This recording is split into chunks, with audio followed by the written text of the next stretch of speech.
Mission accomplished.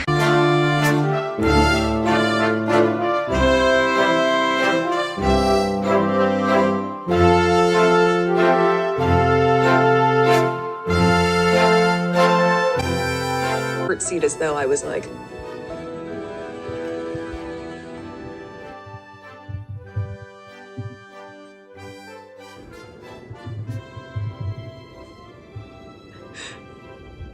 pleasure to meet you, Your Majesty. Like, was that okay? But wait, there's more. The conversation of he won't be given security, he's not going to be given a title. And also concerns and conversations about how dark his skin might be when he's born. Hold up. Hold up. There's Stop several right now. there's several conversations. There's a about conversation with you with Harry about how dark your baby is going to be? potentially and what that would mean or look like. Oprah, they're so racist. That's not racist. Because even black people want to know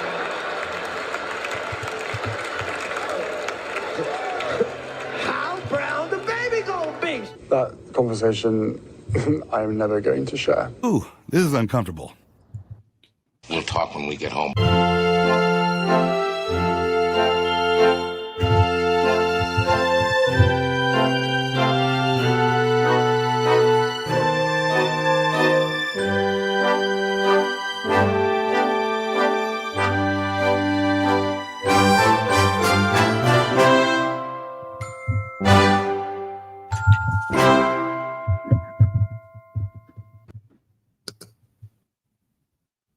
Hello.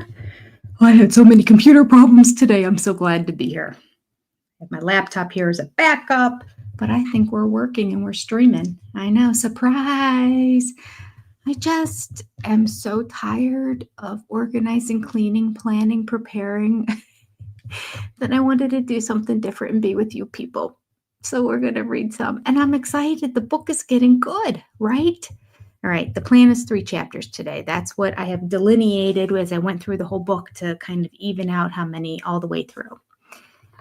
We'll see. I might do 2 and then change the thumbnail and then change the next thumbnail, and we'll figure it out going forward. But I wanted to be here with all of you. Okay, let me write down here so I don't forget.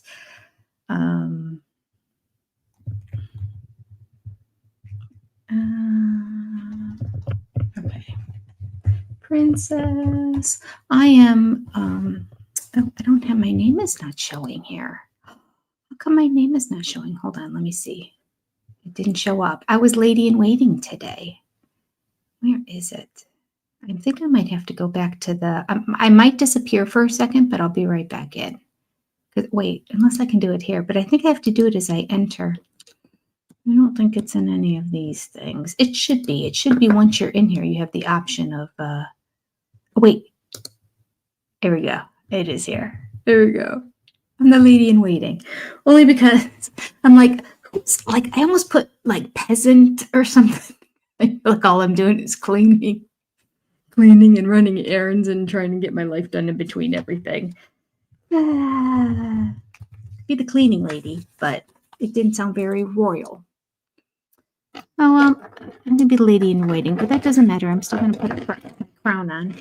I got another crown that I found in my daughter's room as I was cleaning that up. This one's a little smaller. It might not hurt as much as the other one does. We're going to give this one a whirl today. There we go. Lady in waiting, but still with the crown. Because we all deserve a crown. Okay.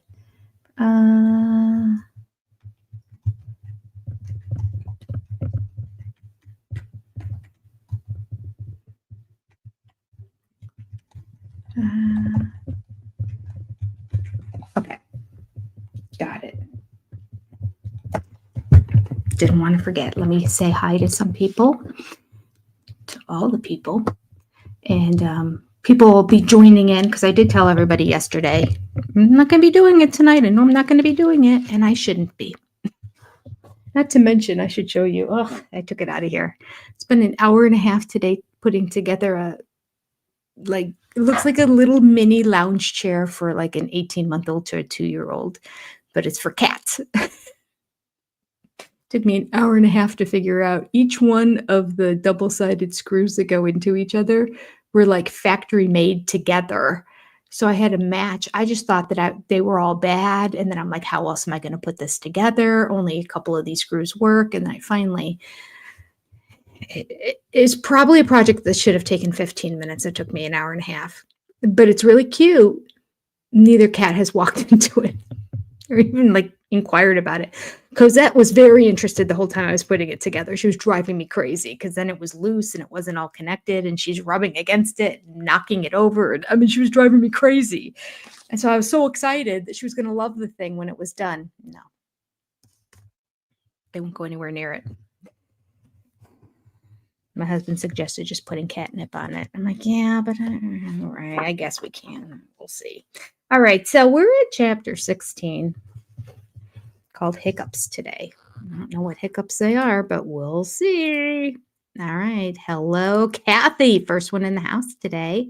And Liz. Who else is here? Joni's here. Hi, Joni. Let's see. Yeah, go run and feed those fur babies. Hi, Nadine. Good to see you. Lynn, glad to have you here. Surprise, everybody. Wendy, Debbie. Lots of people here already. All right, good. Because I know I told you I wasn't going to do this. And it wasn't until like around 4 o'clock that I put the thumbnail live and said, I'm just going to do it. All right. Go Chris Rock. I know, he's so funny, right? That cracked me up. I thought, boy, that was a good endorsement of, it's all you, Meghan. It's just you.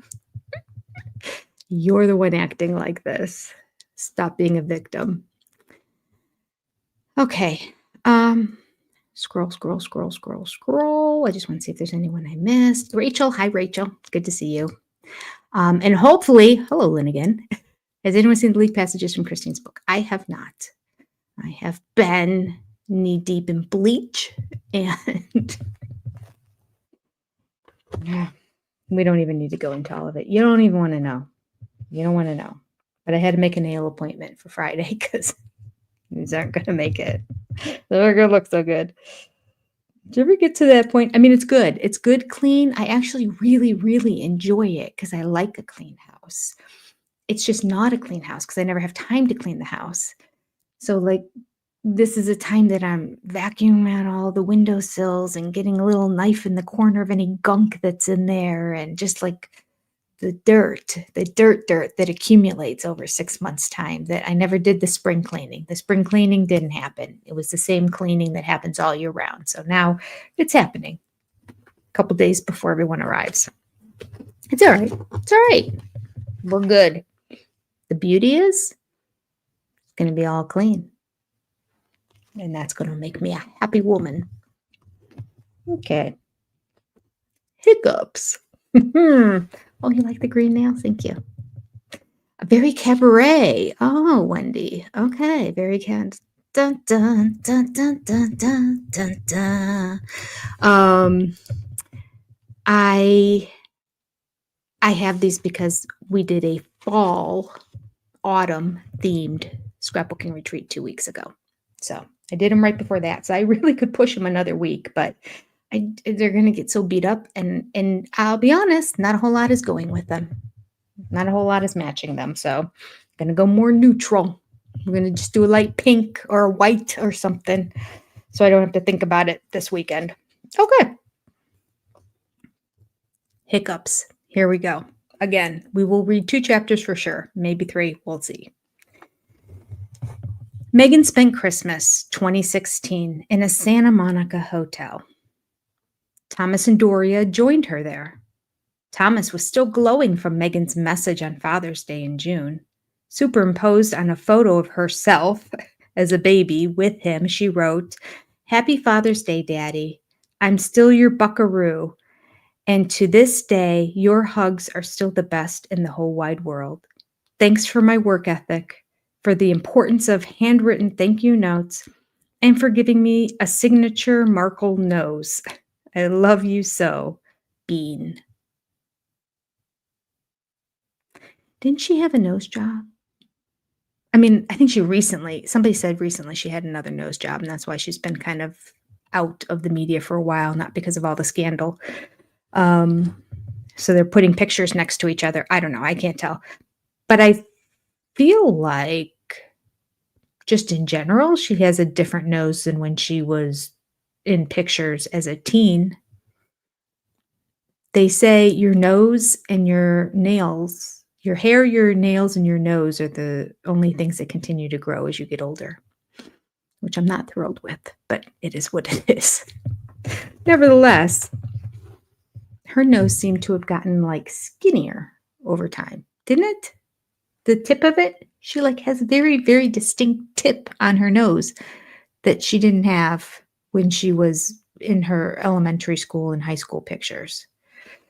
All right. Okay.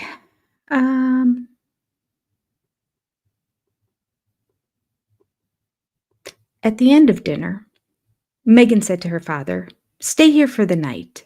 He declined. He drove back to Mexico, unaware that it was the last time he would see his daughter. In late January, Meghan had the shock she dreaded. While filming the 7th series of Suits in Toronto, she heard that the Daily Mail had published photos of her wedding to Trevor, first published in an American magazine, alongside an unflattering portrait of the Markle family. Contrary to the loving image presented by Tracy Dooley 1 month earlier, the Markles were portrayed as infamous for boozing, bust-ups, and bankruptcy. Twice married, Tom Jr., a former bankrupt and heavy drinker, was not speaking to his father or sister. Samantha, Meghan's wheelchair-bound half-sister, was described as a twice-divorced mother of 3 who had also been bankrupt and lost custody of her children. Doria's past was reported to be shrouded in mystery. While she currently worked as an older adults therapist at a Los Angeles charity, the records showed that she had faced eviction while unemployed. No one could explain why Meghan had lived throughout her high school years with Thomas. Where was Doria, journalists asked, during those 10 years?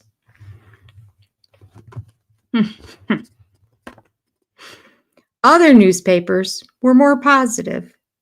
In the Daily Telegraph, Alison Pearson asked, "Is it just me, or are Prince Harry and Meghan Markle utterly adorable and a source of endless fascination? I can't wait for Duchess Meghan." The Daily Mail crushingly compared frumpy, straight-laced Kate, who never really worked after university, with this glam actress. We don't have our resident European here in the house. I can say, is the Daily Mail known as being like, does it lean conservative or liberal? Does it tend to be scandalous? And does it tend to have, does it back up its reporting? Or like, is it scandalous, but it backs it up with facts? Like, is it like this book that like, yeah, we're going to talk dirt, but I have the records to prove, try to sue me. Is it that kind of thing? Or is it like the Star magazine, or what was that magazine? We used to have a magazine. I can't remember. It was a guy who would write all kinds of sensational stuff. I was in charge of it, and you couldn't trust it. It really wasn't a magazine. They were called the magazines, but like Star and that, they were really like newspapers, but they were square. Do you remember that? Anyone as old as me? I remember being a young girl, and my aunt lived with my grandmother, and she would get them. And they were just like, there would be a picture of Michael Jackson in a airtight chamber. They would have these, the Inquirer, Nadine, thank you. The Inquirer. That doesn't exist anymore, does it? No, I don't really pay attention. Inquirer. So, is the Daily Mail like the Inquirer, or is it a little bit more reputable? That's my question. Closer to like a People magazine kind of thing. Although the People magazine, they've got Meghan in their back, or Meghan's got them in her back pocket, I should say. They can't say a negative thing about the girl for the life of themselves. In fact, all they will do is say positive stuff. So clearly there is an agreement that once she's divorced, they're going to get the story. Okay. All right. Okay, we haven't read that yet.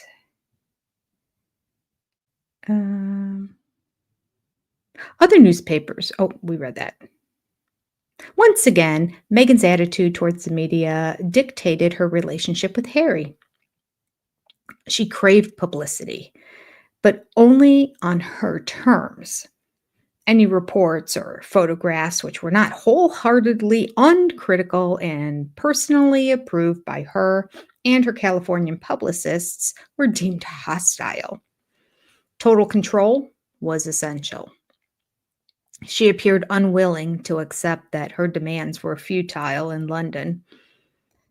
On one day, Meghan was prepared to be guided by Jason Knopf and the palace's media experts, but on another day, she rejected their advice.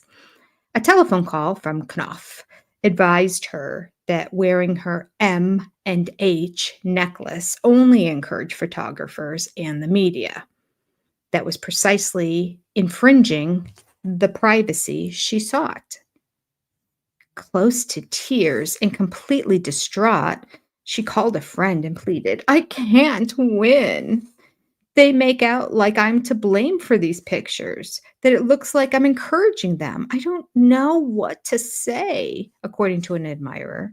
She felt damned if she did and damned if she didn't. She doesn't want attention, but she's going to go out in public with an M and H necklace hanging around her neck. Liar, liar, pants on fire. She knows exactly what she's doing. Victim. To some in the palace, Meghan's emotional torment appeared unreasonable. But for Harry, Meghan's distress caused him to become increasingly paranoid. Any adverse reports prompted wild criticism of his staff. A seminal moment occurred during their trip to Jamaica in March of 2017 to celebrate the marriage of Tom Skippy Inskip Harry's Etonian friend, who had been present in Las Vegas during Harry's nude romp. Harry flew premium economy from London. Meghan arrived from Toronto on a friend's private jet. About 40 guests include a friend's private, she has more friends she hits up, right? So I could never ask a friend who had a private jet if I could use it to go anywhere, unless I had a child dying somewhere in a hospital and I needed to get there. That would be the only circumstance. And that's only if there wasn't a direct flight that was leaving soon anyway. Like, I just can't. She just thinks nothing of asking for other people to help her out and then doesn't pay anybody back. Not that if somebody gives you something out of the generosity of the heart, you don't need to be paid back. But she keeps asking. But she's got nothing to give. She's just a taker. Okay. About 40 guests, including Harry's oldest friends, gathered for a 3-day party at the Round Hill Hotel in Montego Bay. Didn't we read this already? Isn't this where Meghan didn't get along with them? Or is that a different story?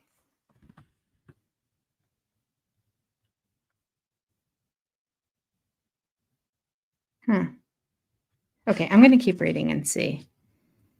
All right. Maybe it was a different get-together. Remember we read about how she didn't like Harry's friends and they hated her, but that might have been before. Actually, I think that was, this is before they were married. Okay, anyway. It's all blurring together because I listened to a couple videos while I was going to sleep the other night.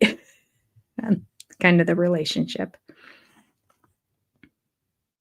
All the parents in attendance fondly remembered giving Harry cottage pie and comfort during his teenage years. Oh no, these are different people. I'm sorry. I should have just kept reading. The close-knit group keenly anticipated meeting Meghan. They were quickly disappointed. This is sounding familiar again. Not only did she quibble about the food, but behaved princessy, refusing to engage with Harry's friends. She wasn't interested in us, said one mother. Since this was the first important event Meghan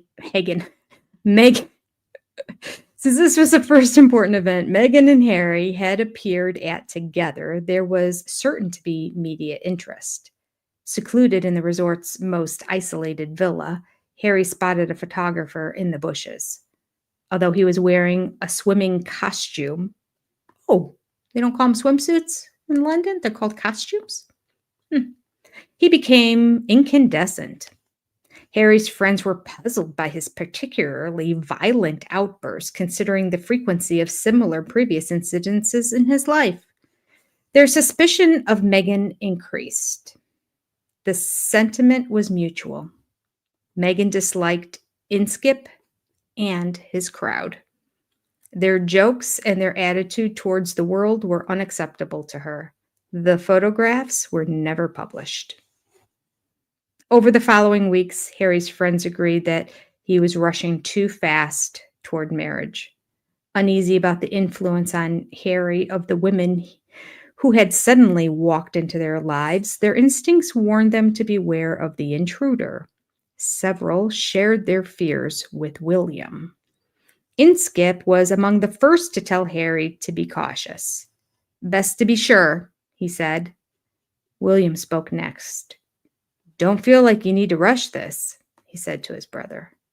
Take as much time as you need to get to know the girl. After all, he had known Kate for 8 years before he proposed. Furious about the closing ranks, Harry told Meghan.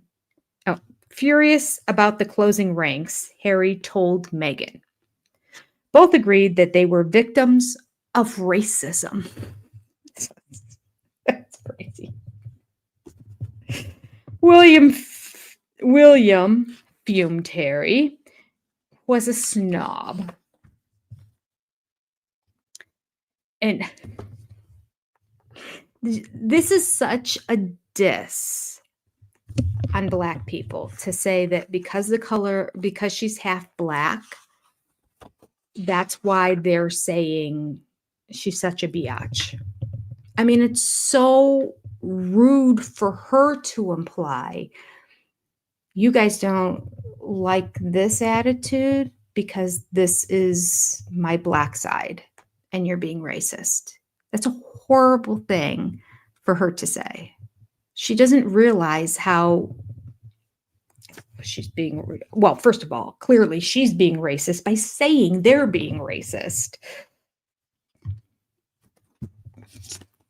Self-inflicted racism, there's got to be some sort of term in there.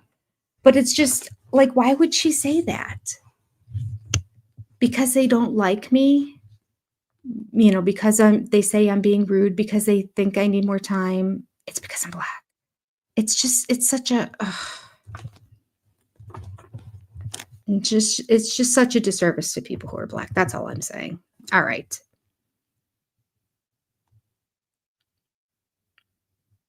An odd charge, since Kate was as middle class as Meghan, but Harry's anger was deep-rooted. He had what was the charge? Just the racism thing? Yeah, okay. Oh, snob. Okay. William Harry fumed was odd charge since Kate was middle class. Okay. Kind of unrelated. Like, racism isn't affiliated with class. But okay, he made the connection. I don't agree. But Harry's anger was deep-rooted. He had long resented William's superiority and the fact that he was about to become sixth in succession. I'm not the important one, he had once said. Overwhelmed by his sense of inferiority, his relationships with Skip and William were breaking down. Beyond the palace, few understood Harry's intentions. Over the previous 6 months since their affair had been exposed, Harry and Meghan had prevented the public properly understanding their relationship. I love how they call it an affair. It was an affair. She was involved with somebody else. It's just great that he just comes right out and says, by the time people found out about the affair between them. All right. She was living with another man. Sick. The occasional newspaper story and social media post was never accompanied by a meaningful photograph showing them as a couple. 4 months after moving into Kensington Palace, Meghan was more confident. Okay, so she was there for 4 months. Moved in as the girlfriend, shacked up with somebody else. There we go. She calculated that any skepticism about her suitability would be mollified. She chose to ignore the officials' fear that a Californian actress with a past would not accept the severe restrictions placed on members of the royal family. Meghan's visit to India in January of 2017 for World Vision illustrated the problem. Spearheading a worthwhile campaign targeted at 100 million young girls compelled to stay away from school while they menstruated, she rallied with heartfelt conviction in a speech against India's conservative men who denied girls sanitary pads. Conditioned by discrimination, she said, the girls missed school and suffered unnecessary poverty. Before leaving for India, Harry failed to caution Meghan. While her campaign was acceptable for an actress, it was totally inappropriate for a potential member of the royal family to stir controversy among men in a Commonwealth country who did not believe they were oppressive. All right. Palace officials were not silent. On Meghan's return to London, it was explained to her by one official that she would need to accept restrictions. Meghan smiled and rejected any advice. She had decided that she did not want to become a muted royal. Her 2 visits to Rwanda and 1 to India would continue to be cited as evidence of her being, quote, heavily involved in philanthropic and advocacy work, end quote. Nearly 1 year after the couple had met, Meghan decided she should be appropriately introduced to the public. Did she now? The prince agreed. A photo would be contrived at a polo match. On the 6th of May, Meghan stood with Mark Dreyer, now the owner of the Sands End pub in Fulham, and his American wife, Amanda Klein, watching Harry play in Ascot. After the game ended, photographers were given the right angle to record the couple kissing. 5 weeks later, American magazines published photographs of Meghan looking decidedly sultry to promote Suits. Considering her new life and the need to refresh the series, Aaron Korsh, the writer of Suits, planned to write Meghan out of the series at the end of the 2017 season. The news for Meghan from her agent Nick Collins was not encouraging. No film producer was offering her any major roles, and no serious Hollywood director spoke about featuring Meghan in his movie or new TV series. Just as she feared, her acting career was stymied. Her income after 2017 would plummet. What is a girl to do? Let's read on. At the same time, a palace official cautioned her that the TIG was not suitable for someone living in Kensington Palace. Over the previous 3 years, she had posted over 2,000 messages and included 100 articles about herself from magazines and newspapers to nearly 1 million followers. At the beginning of April, she addressed those loyalists. After close to 3 beautiful years on this adventure with you, it's time to say goodbye to the TIG. What began as a passion project evolved into an amazing community of inspiration, support, fun, and frivolity. You've made my days brighter and filled this experience with so much joy. Keep finding those TIG moments of discovery. Keep laughing and taking risks, and keep being the change you wish to see in the world. She added, above all, don't ever forget your worth. As I've told you time and time again, you, my sweet friend, you are enough. Although her financial security was fragile. Okay, I gotta pause for a second. I just started pulling together. I'm like, where are they? And I don't know where they are on my computer. I'd be really upset if I got rid of them, but maybe they would still be my deleted file if I did. I had collected in my outro for these Wednesday nights. It's going to be a comparison of Kate's Instagram versus Meghan's Instagram after the Queen's passing. So I went and I took screenshots of Kate's Instagram and then screenshots of Meghan's, and I thought it'd be a lovely comparison. I was going to make that as my outro. So I find it ironic that I was doing that right before getting on here. And here in 3 years, she has posted 2,000 messages and 100 articles all about herself. Meghan loves Meghan. Yes, she does. Although her financial security was fragile, the termination of her Hollywood roots was not final. While she resigned as a director of her company, Fram Incorporated, Andrew Mayer, her business manager at Friedmark Financial, and Rick Genau, her lawyer, remained as directors, just in case. Meanwhile, Meghan's future was being considered by palace officials in the midst of another developing royal crisis. William had been criticized for skiing in Switzerland rather than attending a Commonwealth Day service in Westminster Abbey, and Prince Andrew's behavior was even more troubling. Banned in 2011 from representing Britain as a trade ambassador after a succession of complaints about his crude behavior, Air Miles Andy was exposed by the media to be notorious for his travel expenses and taking loans from unsuitable businessmen. Worse, the exposure of his relationship with the convicted American pedophile Jeffrey Epstein was certain to embarrass the Queen. Although the photograph of the two men walking in New York Central Park had been published in the News of the World, In February 2011, Epstein's 2007 conviction for pedophilia had resurfaced for scrutiny in Florida in 2017, 10 years later.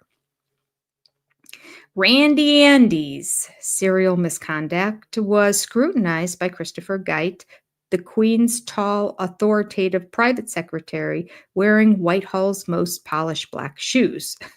Okay. Too many details. We can pull back here. Okay. Where that would lead was uncertain. Geit's greater concern, shared by Prince Philip, was the risk that Charles posed to the monarchy. Charles's image as the adulterer and an old-fashioned meddler, the palace believed, needed to be transformed. To become popular, Charles should refrain from controversy and emerge as a discreet modernizer with a common touch. That, Charles knew, required William and Harry's help. Summoning his two sons, Charles's agenda at their meeting was familiar.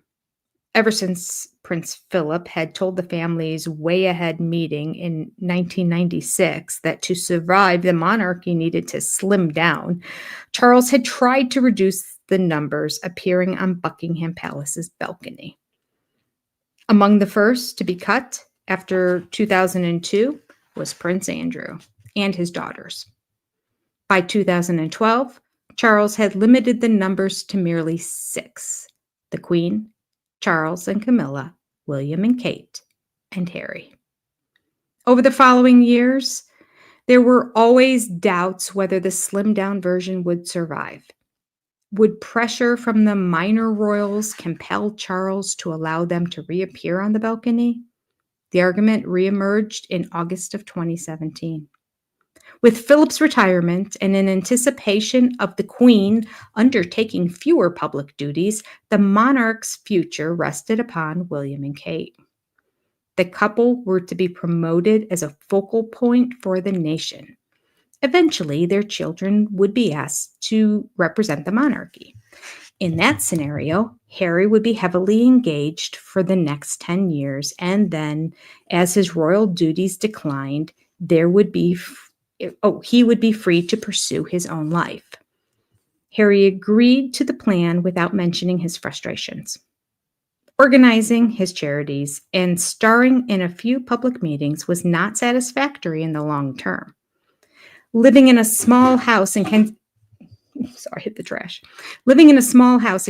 Palace was becoming joyless.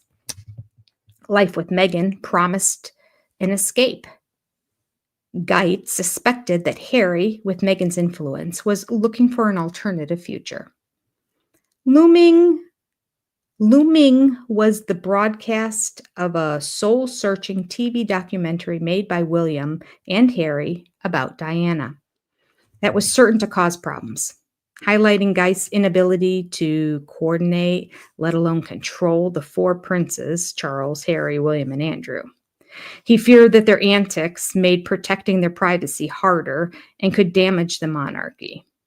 Excessive exposure risked reducing the public's respect for the royal family.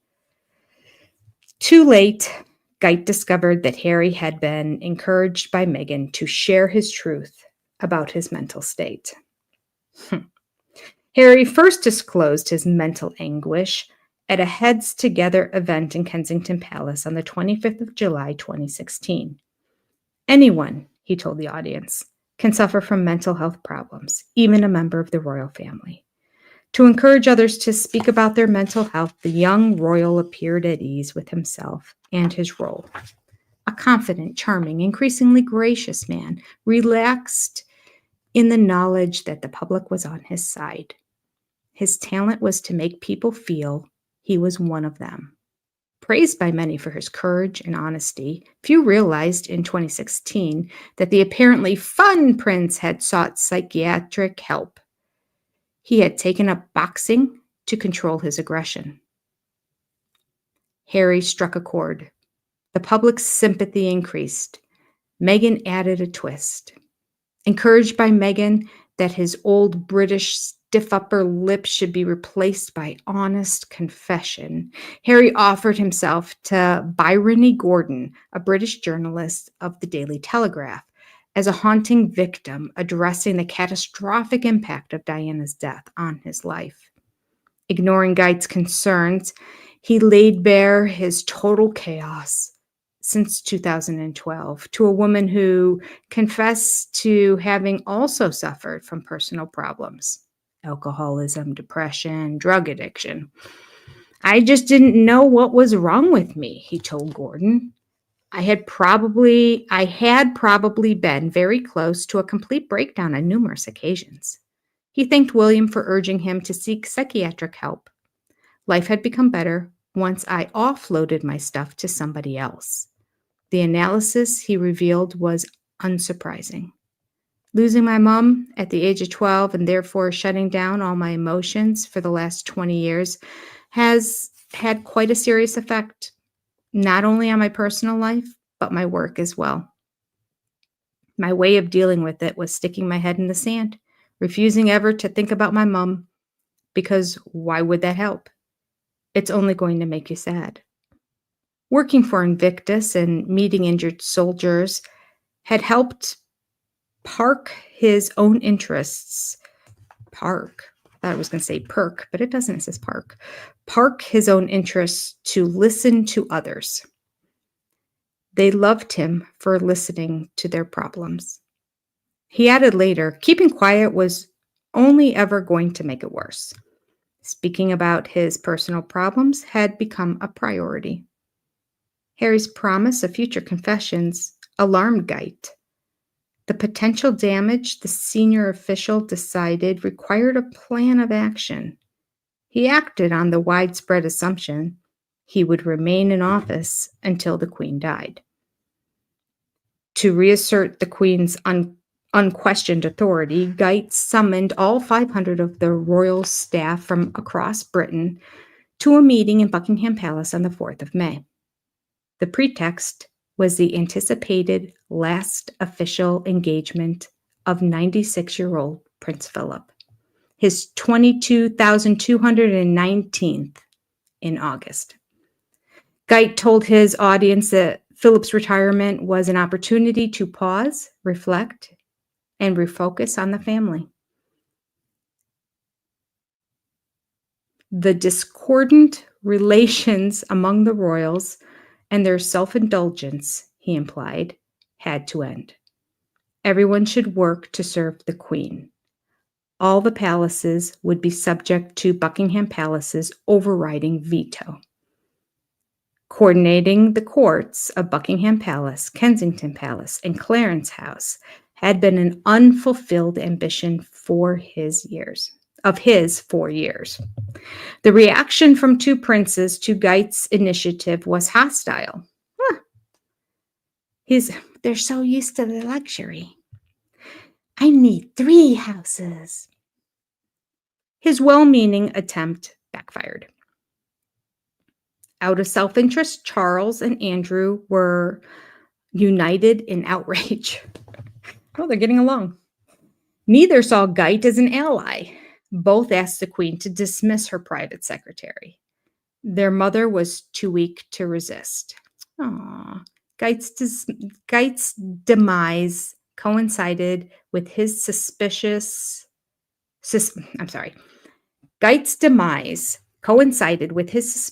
about Meghan's influence on Harry. Even Geit had not anticipated Harry's self-destructive confession to Angela Levin for Newsweek magazine the following month. Is there any one of the royal family, Harry asked the journalist, who wants to be king or queen? I don't think so. But we will carry out our duties at the right time. Speaking for William and himself, he placed the brothers together on one pedestal. We are involved in modernizing the British monarchy. We are not doing this for ourselves, but for the greater good of the people. There was a surprise for those who criticized the work-shy brothers for fulfilling just a fraction of the engagements of their royals, including their grandparents. Even more flippant was Harry's warning that an ordinary royal family would take away the firm's mystery. It's a tricky balancing act, he pontificated. We don't want to dilute the magic. The British public and the whole world need institutions like it. There was a novelty in Harry, as a constitutional expert suggesting that he and William would decide the monarchy's fate. Quote, "We want to make sure the monarchy lasts and are passionate about what it stands for," he says. "But it can't go on as it has done under the Queen. There will be changes and pressure to get them right." He suggested that the Queen endorse their right to decide the future. "The Queen tells us to take our time," he said. "The monarchy is a force for good, and we want to carry on the positive atmosphere that the Queen has achieved for over 60 years. But we won't be trying to fill her boots." Harry then became introspective. "I sometimes still feel like I'm living in a goldfish bowl, but I now manage it better. I am now fired up and energized and love charity stuff, meeting people and making them laugh." After saying that he should not have been asked to walk behind his mother's coffin, quote, "No child should be asked to do that," end quote, he confessed about his later life, quote, "I was like, oh my God, get me out of here now," end quote. It's so hard being a prince. Harry then turned to his most significant revelation, highlighting that his role as a spare had disappeared, he admitted. "I feel there is just a smallish window when people are interested in me before William's children, Prince George and Princess Charlotte, take over. And I've got to make the most of it." Anticipating insignificance, he repeated his hope that he would make something of his life, or he would consider turning his back on privilege because he wanted out of the royal family to live an ordinary life. This was a new Harry, liberated by Meghan. He was willfully careless of the consequences of his truth. Even his praise for The Crown, Netflix's huge popular fictionalized drama about his grandmother and the House of Windsor, broke the party line about the series' systematic fabrication. "It's great, but I wish they'd stopped at the end of the first series," Harry said. "They absolutely must not move on to the younger generation." This was the same Harry who demanded privacy and who said, "I believe a leopard can change its spots." The Newsweek interview was praised as honest and heartfelt, and few openly questioned Harry's wisdom. His confession was a curtain raiser to the brothers' TV documentary Diana, Our Mother. Introduced by William, the heir explained that 20 years after her death, many did not know the real person. Viewers witnessed the brothers' emotion, grief, and anger, especially towards Charles. Despite ferocious arguments between father and son, William refused to mention Charles in the film. The brothers blamed Charles and Camilla for their beloved mother's misery and death.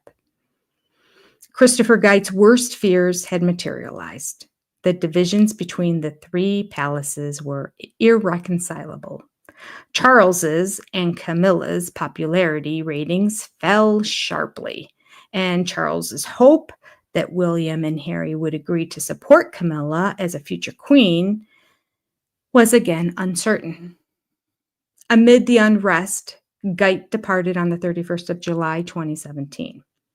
The loyal official was followed by the resignation of Samantha Cohen, an Australian-born assistant private secretary who had served in the palace for nearly 20 years.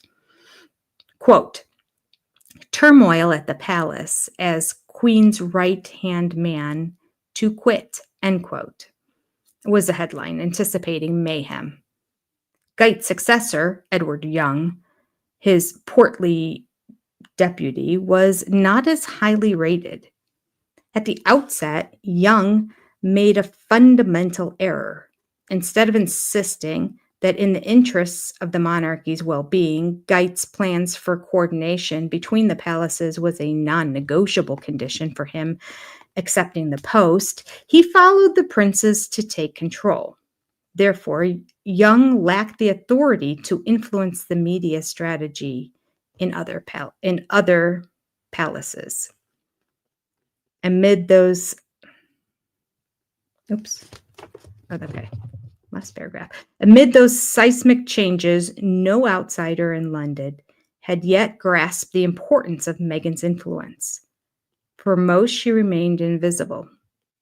But in New York, Jane Sarkin, Vanity Fair's features editor, properly understood the Californians' ambitions. Bum, bum, bum. Okay, how long is this next chapter? I'm getting tired. All right, we're going to do one more chapter. Chapter 17. Let me take a drink. Let me caffeine up.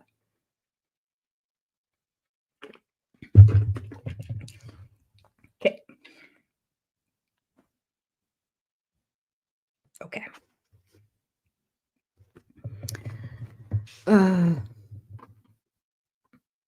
I still don't get why Camilla gets to be queen. Hope she doesn't have any power.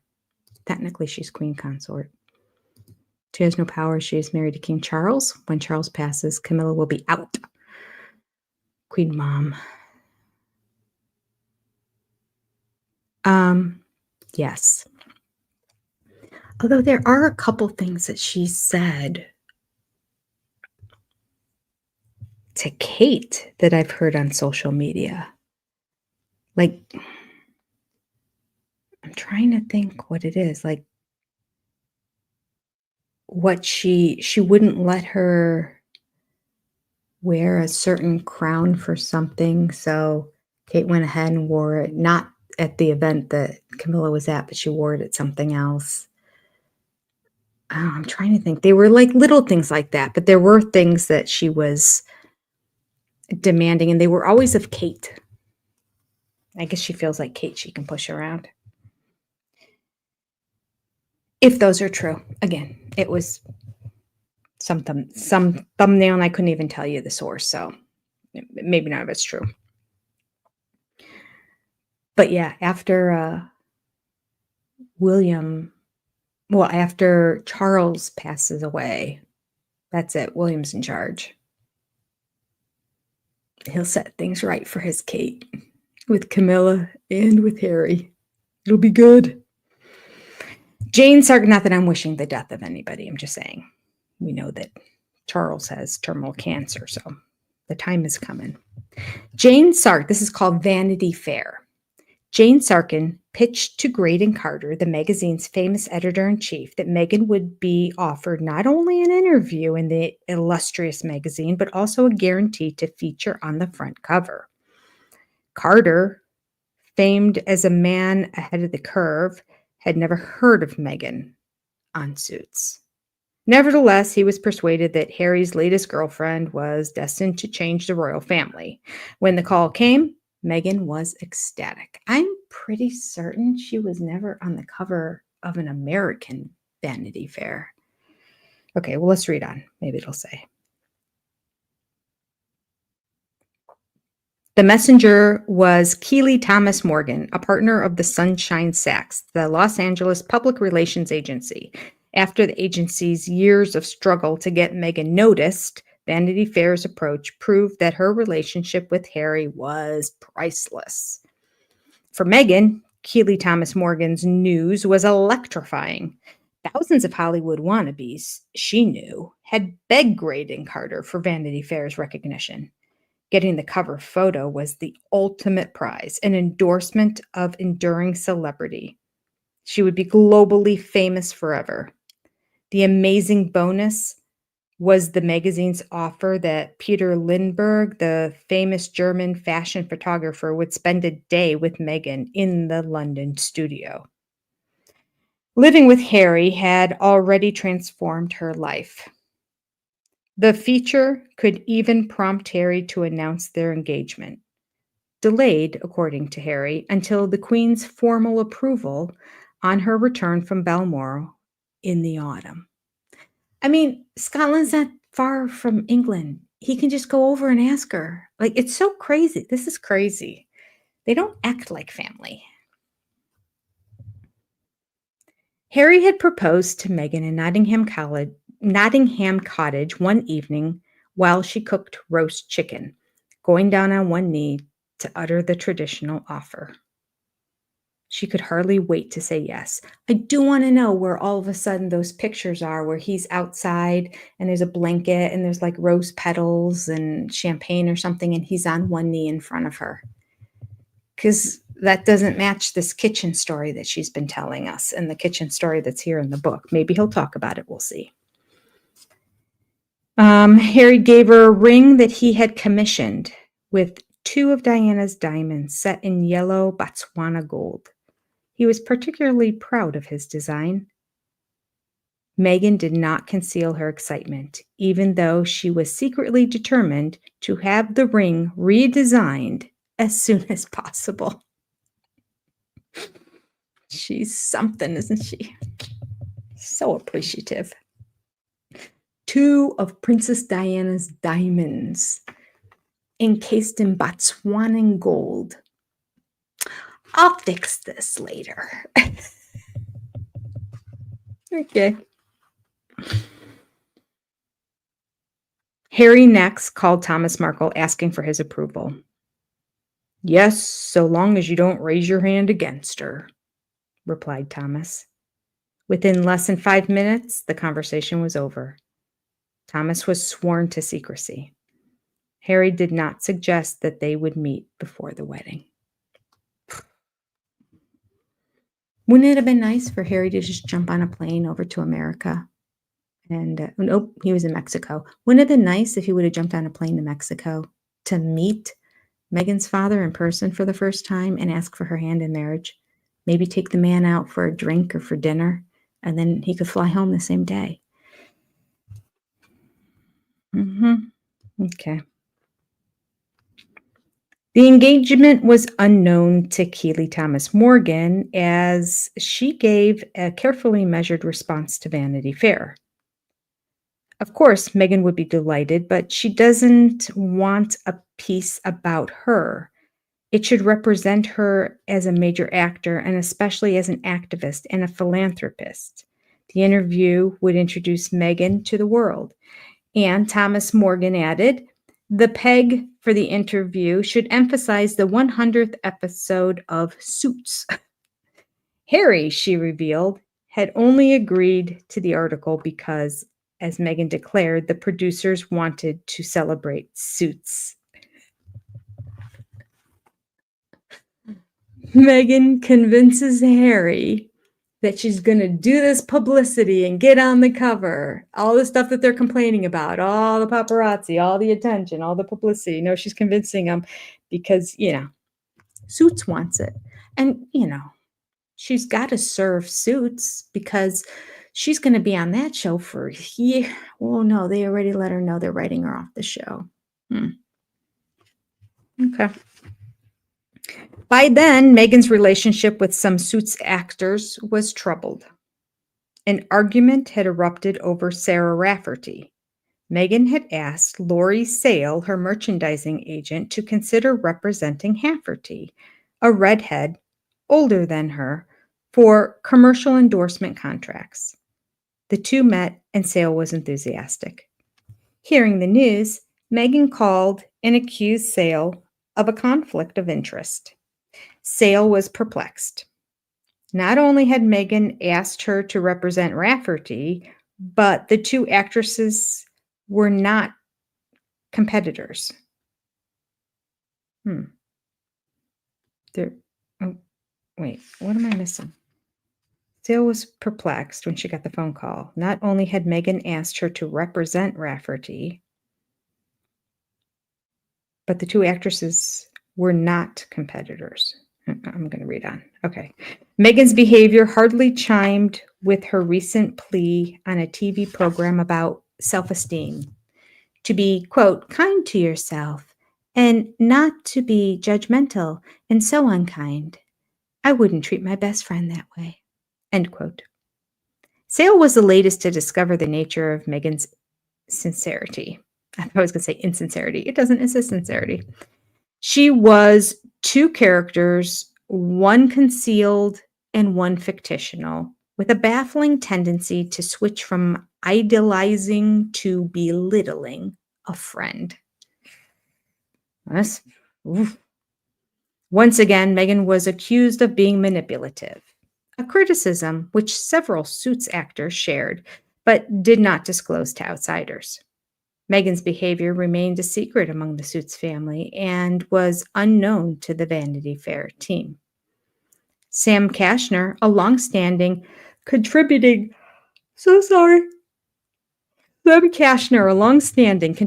editor at the magazine, was assigned to the interview. Known for high-profile cover stories about Jennifer Lawrence, Nicole Kidman, Rosamund Pike, and Lee Raswell, the sister of Jacqueline Onassis. Kashner had previously lived in Toronto. I don't know who this woman is, and I've never heard of Suits. Kashner told his editor before flying to Toronto in late June. Contrary to Omid Scobie's assertion that Meghan wanted to tell the world I'm in love and did the interview with Harry's blessing, Kashner, arriving in the pouring rain at Meghan's home, knowing that his interviewee was under strict orders from both Harry and Keely Thomas Morgan. Aware that Diana and Sarah Ferguson had destroyed themselves in interviews, Harry had ordered Meghan to maintain tight-lipped silence about sensitive subjects: Donald Trump, race, their relationship, and especially himself. He was not to be mentioned. Is that why she always says, my husband? My husband likes this. It's so annoying. We know who your husband is. It's not a secret. Nobody talks like that. I have friends who have never met my husband, and I will still say his first name when I'm referencing him and talking about him. We all know who Prince Harry is. Just say Harry. My husband. At 12:30, Kirshner watched Meghan prepare lunch in a tiny kitchen. The local market, she explained, sold wonderful quiche, goat's cheese, vegetables, and special breads. I baked a cake, she added, as she darted in and out, pummeling him with questions about his school, marriage, and work. Kashner began to sense a reversal of roles, always conscious of Janet Malcolm's quip that journalism is seduction followed by betrayal. Ooh. He sensed that Meghan was the seductress.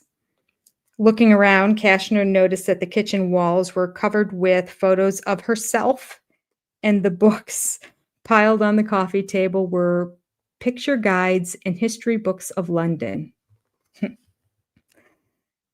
Only the A to Z of London streets was missing, he thought, uncertain whether she had actually read any of the books about Britain. Even before they sat down to eat, Kashner felt uneasy. Both knew there was a lot riding on this interview, and both understood that the critical issue of Harry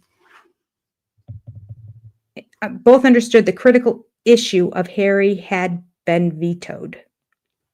Okay.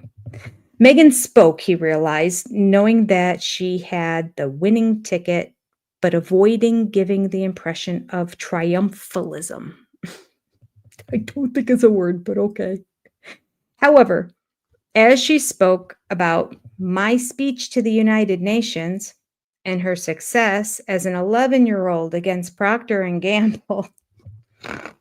Dead horse beating. Kashner thought to himself, it's hard to know if she's genuine. She's an actress. He had no reason to doubt her version that every day after school for 10 years, I was on the set of Married with Children, which was a really funny and perverse place for a little girl in a Catholic school uniform to grow up. Kirshner, that's the exact same line, like line by line that she says in interviews. Oh, where were the two interviews? They were like late night talk show interviews here in America. All right. Kashner could not know that Thomas Markle insisted that the studio visit was her Friday treat. Nor could he know that when he understood her to have spent her senior year working at the U.S. Embassy in Argentina, it was just 5 weeks. Ooh, 1 month. Okay, she calls it a year. Maybe math is hard for her too. You're not the typical journalist, Meghan said coyly over lunch. I like you, especially your stuttering. In the brief silence which followed, Meghan failed to grasp that Kashner felt he was being played. It was a cat and mouse game, he reasoned, and she was calculating how to take advantage of the cards played. She knows the mark she wants to hit, he thought. She won't hit her goal by being genuine, he concluded. After lunch, she kicked off her shoes, tucking her legs onto the seat. Meghan visibly relaxed, and to Kirshner appeared sexy. This was the moment to probe and pry. Tell me about Harry, said Kirshner, not expecting an answer. We're a couple. We're in love, Meghan unexpectedly replied into the recording device. Clearly prepared, she balked when asked, what does love mean? Instead, she asked Kashner, I'm saying Kirshner, I don't know why, Kashner about his marriage. Eventually, she uttered, I'm sure there will be a time when we will have to come forward and present ourselves and have stories to tell, but I hope what people will understand is that this is our time. This is for us. It's part of what makes it so special, that it's just ours. It's weird. But we're happy. Personally, I love a great love story. Gosh, she's weird. She's sitting here spewing out about her relationship, which she's not even supposed to be talking about, per the royal family, including her future husband. And then goes on to say, people will understand that, don't ask any more questions now. This is our time. We want to be private. When is this coming out nationwide? And when does it get released? Does it get released worldwide? I'm just asking for a friend. Bullseye. Kashner was quietly elated. Tellingly, she added, I'm still the same person I am. I've never defined myself by my relationship. She wanted him to know that she was an independent woman who would not be defined by her relationship with Harry. Unexpectedly, Marcus Anderson arrived. Their conversation was interrupted. I wanted you to meet some of my friends, he explained. No. I wanted you to meet some of my friends, explained Meghan about the Soho House manager and social fixer standing in the doorway, holding a bottle of wine. Baffled, Kashner became more puzzled as the two engaged in an incomprehensible conversation. I felt played, orchestrated, he recalled. After a time, Meghan returned to their conversation and her agenda, her work for women. To her misfortune, Kashner was unconvinced. Actors doing good work is slippery, he thought, sensing something jarred about the TIG, a commercial operation operating alongside charity. The proof, he thought, will be if she goes to Rwanda and India after she's married. Marcus will take you to the airport, offered Meghan. No, I'll take a cab, replied Kashner, anxious to escape. Over the next few days, he called those who Meghan had recommended as her friends. Serena Williams denied she was Meghan's friend, but just an acquaintance. She gave him an enigmatic quote. Here it is. You've got to be who you are, Meghan. You can't hide. End quote. Whoa. She said that via him? She said that to him to tell Meghan? It's just not that nice, being that she threw a baby shower for her later on. Okay, interesting. Kashner's unease grew. Soon after he had returned to New York, Meghan sent him a bottle of spices from the market. Meghan's snow job, he decided. The photo shoot on the London rooftop, Peter Lindbergh reported, was a delight despite Meghan's refusal to look sexy. Not only did she refuse to take off any clothes, but she insisted that she should look covered up. Her freckles, she insisted, should not be retouched. A standard white shirt and black and white tulle ball gown, she believed, would win palace approval. Instead, the milestone in her life endangered a myth. Sunshine Sachs had demanded that the magazine satisfy Meghan's requirement that she be presented as a philanthropist and an activist without considering one problem. Vanity Fair's scrupulous researchers could find no evidence of Meghan's global philanthropy and activism. Those in the public eye, Vanity Fair's editors had discovered, sometimes found difficulty living up to their self-created publicity. Hollywood philanthropy is PR philanthropy. Graydon Carter often observed. Actors' philanthropy, in his opinion, was superficial rather than a deep commitment. What others called liberal Hollywood zeitgeist, to go with the flow.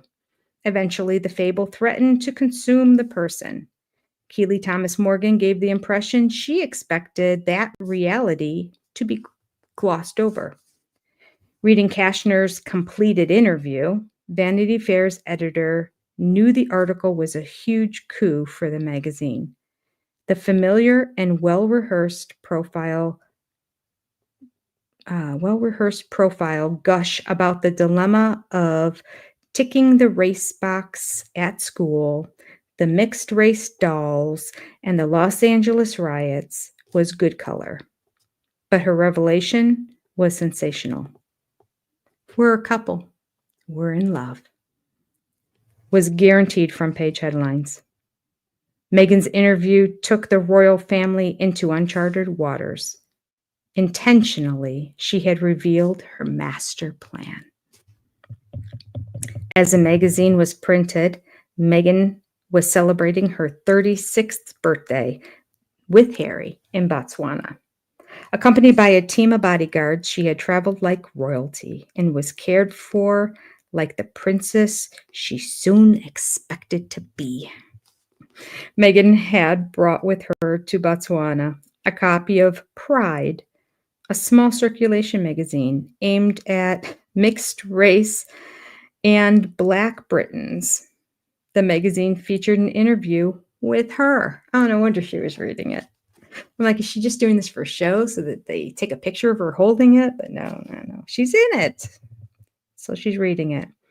She described her fight against racial prejudice and the importance of female empowerment, delivered by appointing women to senior positions. As a woman of color, she told the magazine, she felt an obligation to speak about being half Black. Vanity Fair, she imagined, would blast her same message across the globe. Pre-publication copies of the magazine were released to Sunshine Sachs and Buckingham Palace in early September. The stunning front cover photograph of Meghan was covered with the headlines, "She's just wild about Harry." Meghan's unprecedented brazenness took Buckingham Palace by surprise and electrified the British media. Like a thunderclap, the interview triggered sensational reactions. Meghan had used her relationship with Harry to promote herself. The Hollywood is, oh, he loves to make up words. The Hollywoodization of the royal family had sealed Meghan's fate as Harry's fiancée. Within hours, Meghan called Ken Sunshine and Keely Thomas Morgan. Hysterically, she described Buckingham Palace's fury at "wild about Harry." Sunshine Sachs said Meghan should have ensured that her comments about Harry were removed. Why wasn't the focus on her philanthropy and activism? Ken Sunshine feared that Meghan would fire his agency. Puzzled why Buckingham Palace was angry, he called the magazine's editor to deliver what he imagined to be the ultimate threat. "You're going to have to deal with the Queen on this," he said. The furious monarch, he imagined, like Trump, would pick up the phone and berate the editor. The editor was bemused. Meghan, Ken Sunshine was told, didn't get the cover in her own name or as a feminist, but because of who she was likely to marry. De-established by the furor? Destabilized. First of all, I read the first word wrong. My eyes are getting blurry. Destabilized by the furor, I guess like fury? Is that furor? F-U-R-O-R-E. Okay. Meghan texted Kashner, quote, "gutted and deflated," end quote. Soon afterwards, she called him. "I'm very disappointed in you because I thought this could have been an actual friendship. I don't now think that can happen," end quote. Kashner, she implied, had queered the deal with Harry. I don't know what that means. Kashner was puzzled. How could she hate a blatant puff piece? Then her feelings were explained. Of course, she hated the title "Wild About Harry" because she was promoting her philanthropy. She was equally furious that her childhood battle with Procter & Gamble was omitted. Kashner resisted revealing that Vanity Fair's fact checkers had admittedly decided that her story was possibly fake. Oh, goodness. After consulting Procter & Gamble and advertising historians, the fact checkers concluded there was no proof that the incident had ever happened. There was no evidence, as Meghan claimed, that she received a reply from Hillary Clinton. Unknown to Kashner, Thomas Markle knew that both Hillary Clinton and Procter & Gamble had ignored Meghan's letters. Her campaign was fictitious, invented by her adoring father. She complained because she wasn't presented in the way that she wanted, recalled Kashner. She demanded that the media do what she expects. I felt manipulated and betrayed. Vanity Fair did, however, agree to one correction. Meghan insisted that she had met Harry in July, not May. The magazine published the change, but unknowingly collaborated with a smokescreen about their relationship inspired by Meghan. Meghan insisted on the change.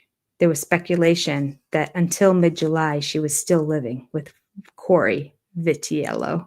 I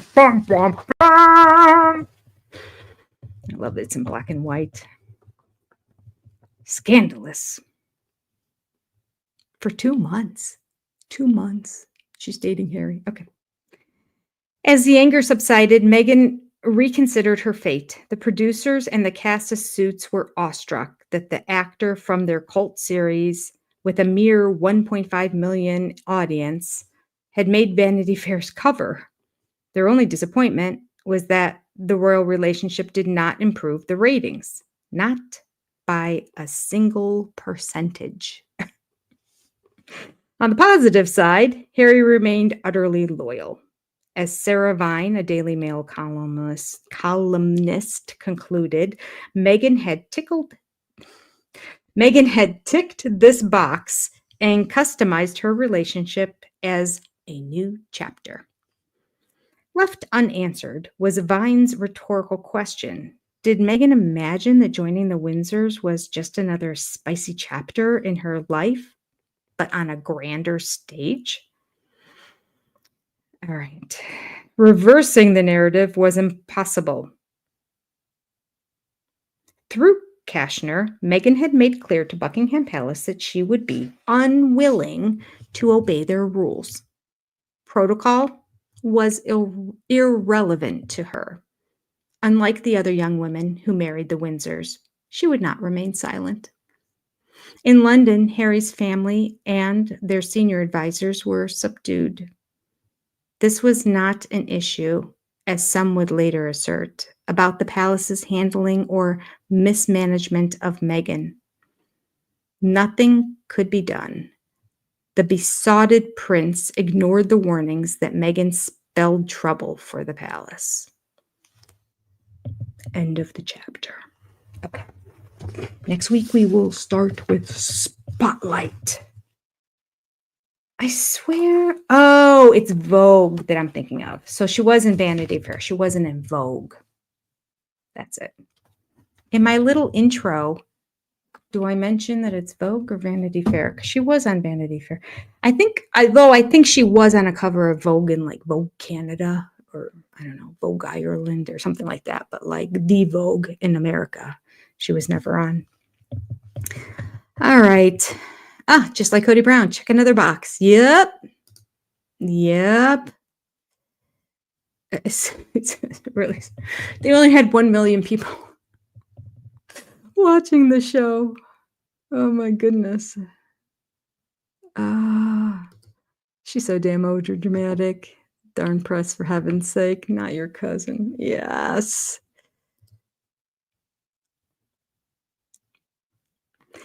I think I think it's F-U-R. It's a word I don't know. But I think it was his word, wasn't it? I don't think it was her word. I think he was. Oh, here it is. F-U-R-O-R-E.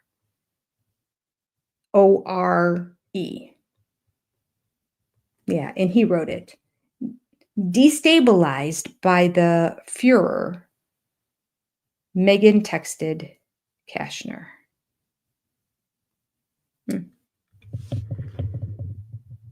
All right.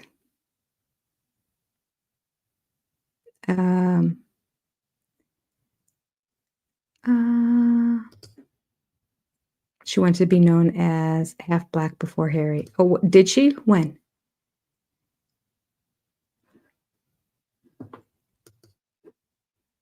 Oh, it would make sense if Pride was a gay magazine. That's the magazine that gave her that real positive review. Was it Pride? Was that the name of it? I think it was a British magazine too. Oh, wait, so here, this is the other. Oh, it is Pride. Yeah. A small circulation magazine aimed at mixed race and Black Britons. Oh, so they're saying it's mixed, maybe it's mixed race, Black gay Britons.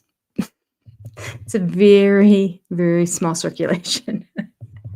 It's like, you must be all three of these things. You need 3 ticks. Meghan wouldn't qualify. Oh, I was talking about praline and pecan pie.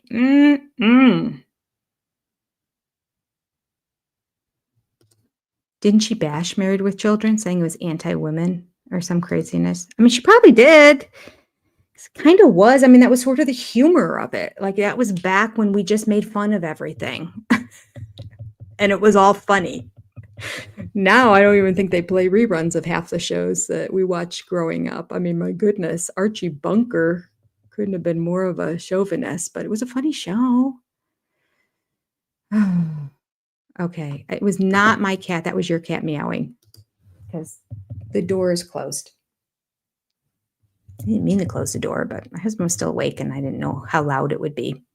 I forgot. It's not a show. I'm just reading. I could have kept the door open. All right. That is it for today. I will change the thumbnail at some point and then update it for next week. And then Tuesday, our live stream is going to be discussing the first couple chapters of Christine's book. Yes, because it comes out on Tuesday. In the afternoon right now, I have a thumbnail set up, I think around 2 or 3 for exclusive SOS if to like read it together, because I don't think I should be reading it to like more than 50 people. So that'll be there. So we'll read it in the afternoon, but then in the evening, we'll be discussing it together. A couple chapters anyway, and then we'll go from there and see what we want to do, how many chapters we want to do, how many days, blah, blah, blah. All right. Famous TV show Suits. Oy vey, who are they kidding? Never heard of it. I'm not sure if I ever heard of it before Meghan Markle, to be honest with you. I've never seen it, and I had no clue who Meghan Markle was. I didn't recognize the name. I didn't recognize her face when I saw her. Well, which would make sense because she really was in nothing but Suits, and I never saw Suits. And it was on some obscure, tiny cable channel. I can't remember which one it was, but it's one that, that's hundreds away that you never get to when you're scrolling through. So yeah, she thinks she's all that, but not really. I wonder how the remake of Suits is doing though. They're writing another Suits based out of LA. So she wouldn't even have to live in Toronto if she were on it, but nope. I think it's an all new cast though. I saw that. I saw a promo for it somewhere, so I don't know anything about it. Okay, that was fun. That was a good time. Yes, and thank you, Lynn, our wonderful moderator. We appreciate you being here. Oh, USA, there you go, USA Network. Pretty small. I don't know if I ever watched anything on USA Network. I'm sure it's lovely, but I don't think I've ever seen anything. Thank you, Debbie. I will. It's going to be a good time. I'm looking forward to it. All right, got to get to bed. I got to be somewhere at 8 in the morning. So I got a lot to do before I go to bed. I love you. This was fun. I just felt like I couldn't wait another week without at least reading one chapter. So we got 2 in. We'll see you next week. Take care, my lovely queens, and good night.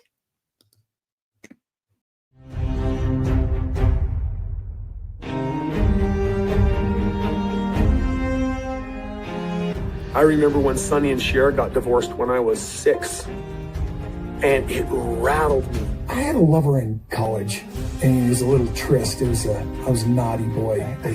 I had a dirty thought, and I thought, David and I should go on a guy's trip together. I might have to agree. That would be cool. I just thought, no. David out on a guy's weekend? Yeah, that's just, it would be cool. Oh, he was kind of up for it. Really? Yeah. Oh. Things that make you go,